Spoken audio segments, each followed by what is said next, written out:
सबसे बड़े जज को मारा जूता। सनातन का अपमान अब नहीं सहेगा हिंदुस्तान। आखिर किस बात से नाराज था जूता मारने वाला वकील?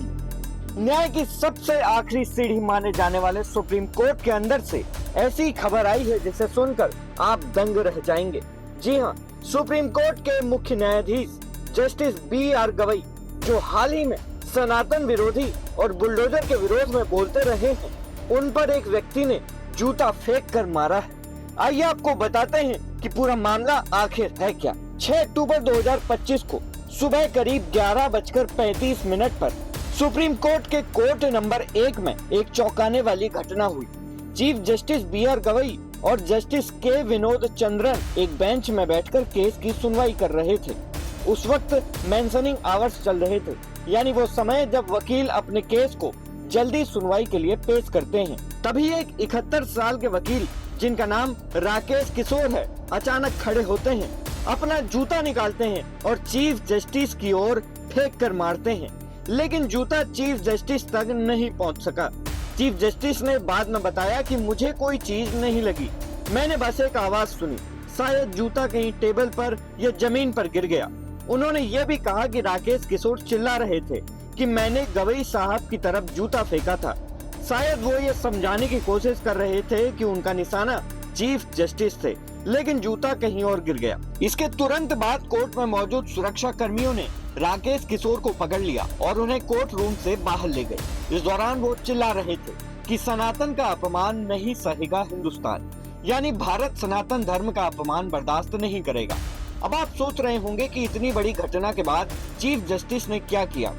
दोस्तों, चीफ जस्टिस B.R. गवई ने जिस धैर्य और शांति से इस मामले को संभाला, वो वाकई तारीफ के काबिल है। उन्होंने कोर्ट में मौजूद वकीलों से कहा कि इस घटना को नजरअंदाज करो, मैं इससे परेशान नहीं, आप भी मत हो, केस की सुनवाई आगे बढ़ाएं।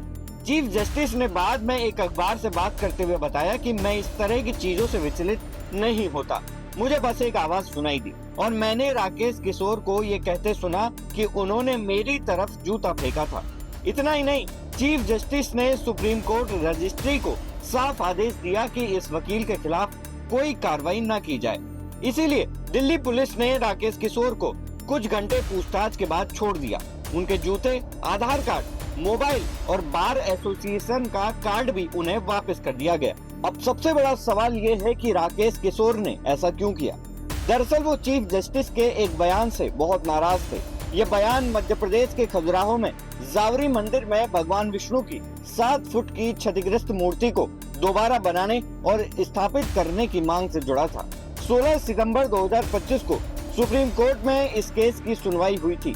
चीफ जस्टिस गवई और जस्टिस के विनोद चंद्रन की बेंच ने इस याचिका को खारिज कर दिया था। चीफ जस्टिस ने कहा था कि ये सिर्फ पब्लिसिटी के लिए दायर याचिका है, जाओ और भगवान विष्णु से खुद कुछ करने को कहो। अगर तुम उनके इतने बड़े भक्त हो तो प्रार्थना करो और ध्यान करो। इस बयान के बाद सोशल मीडिया पर चीफ जस्टिस की खूब आलोचना हुई। कुछ लोगों ने इसे सनातन धर्म का अपमान बताया। इसके जवाब में 18 सितंबर को चीफ जस्टिस ने सफाई दी। उन्होंने कहा कि मैं सभी धर्मों का सम्मान करता हूँ। मेरा बयान सिर्फ इस संदर्भ में था कि ये मंदिर आर्कियोलॉजिकल सर्वे ऑफ इंडिया के दायरे में आता है। लेकिन राकेश किशोर इस बयान से इतने नाराज थे कि उन्होंने दिल्ली पुलिस को बताया कि उस फैसले के बाद मुझे नींद नहीं आई। हर रात भगवान मुझसे पूछते थे कि सनातन धर्म के अपमान के बाद तुम कैसे चैन से सो सकते हो। इतना ही नहीं, वो चीफ जस्टिस के एक और बयान से नाराज थे। ये बयान चीफ जस्टिस ने मॉरिशस में 3 अक्टूबर 2025 को दिया था। वहाँ उन्होंने कहा था कि भारत का कानूनी सिस्टम कानून के शासन से चलता है, न कि बुलडोजर के शासन पर। सिर्फ इसीलिए कि कुछ कानूनी है, इसका मतलब ये नहीं कि वो न्याय संगत है। राकेश किशोर को ये बयान भी पसंद नहीं आया था। अब सवाल ये उठता है कि राकेश किशोर है कौन।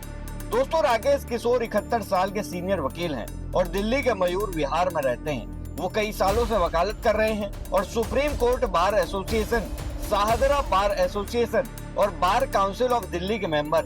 2009 में उन्होंने बार काउंसिल ऑफ दिल्ली में रजिस्ट्रेशन करवाया था। उनके पास सुप्रीम कोर्ट बार एसोसिएशन का अस्थायी कार्ड और बार काउंसिल ऑफ इंडिया का कार्ड भी था, जिसके चलते उन्हें कोर्ट में एंट्री मिली। जब दिल्ली पुलिस ने राकेश किशोर से 3 घंटे तक पूछताछ की तो उन्होंने अपने किए पर कोई पछतावा नहीं दिखाया। उन्होंने कहा कि मैं जेल जाने को तैयार हूँ। मेरा परिवार मेरे इस कदम से खुश नहीं है, लेकिन वो समझ नहीं पा रहे मुझे भगवान का आदेश था। उन्होंने ये भी साफ किया कि वो किसी राजनीतिक पार्टी से जुड़े नहीं हैं। सुप्रीम कोर्ट बार एसोसिएशन के जॉइंट सेक्रेटरी मिनीश दुबे ने बताया कि जब उन्होंने राकेश किशोर से बात की तो उन्हें अपने किए पर कोई अफसोस नहीं था। प्रधानमंत्री नरेंद्र मोदी ने इस घटना पर चीफ जस्टिस से फोन पर बात की है। उन्होंने सोशल मीडिया पर लिखा कि चीफ जस्टिस पर हमला हर भारतीय को गुस्सा दिलाने वाला है। हमारे समाज में ऐसी घटनाओं की कोई जगह नहीं।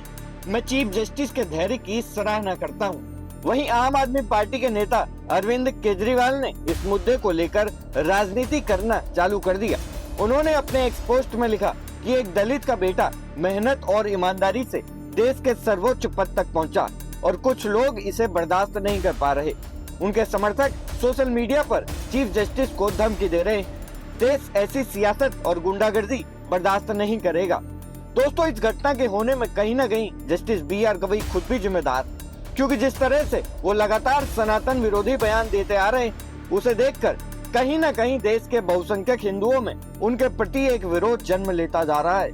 सोशल मीडिया में लोग जजों की नियुक्ति की प्रक्रिया को लेकर निराश नजर आ रहे हैं। कई लोगों का यह भी कहना है कि भारत का सुप्रीम कोर्ट अंग्रेजों के तरीके से कार्य कर रहा है। यहाँ जज को माय लॉर्ड क्यों बुलाया जाता है?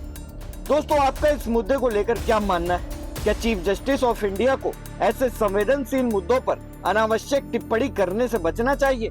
क्या जजों की नियुक्ति की प्रक्रिया में बदलाव होना चाहिए?